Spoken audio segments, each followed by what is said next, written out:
کوئٹہ میں آج 5 فروری کو یوم یکجہتی کشمیر کا دن منایا گیا۔ اس دن کی مناسبت سے پاکستان مرکزی مسلم لیگ کی جانب سے کوئٹہ پریس کلب کے سامنے سیمینار کا انعقاد کیا گیا، جس میں صوبے بھر سے کارکنان نے شرکت کی۔ ان کا کہنا تھا کہ یہ دن کشمیری عوام کے ساتھ اظہار یکجہتی اور ان کی آزادی کی جدوجہد کی حمایت کے لیے مخصوص ہے۔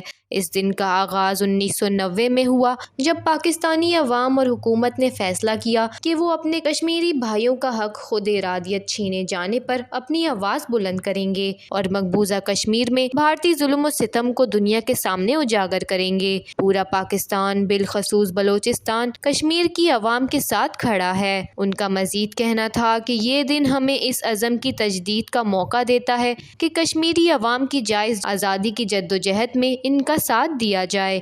انہوں نے اقوام متحدہ سمیت تمام عالمی انسانی حقوق کی تنظیموں سے اپیل کی کہ کشمیر میں ہونے والے مظالم کو روکا جائے تاکہ وہاں پر نہتے کشمیریوں پر ظلم و بربریت بند ہو سکے۔ وش نیوز، کوئٹہ، بلوچستان۔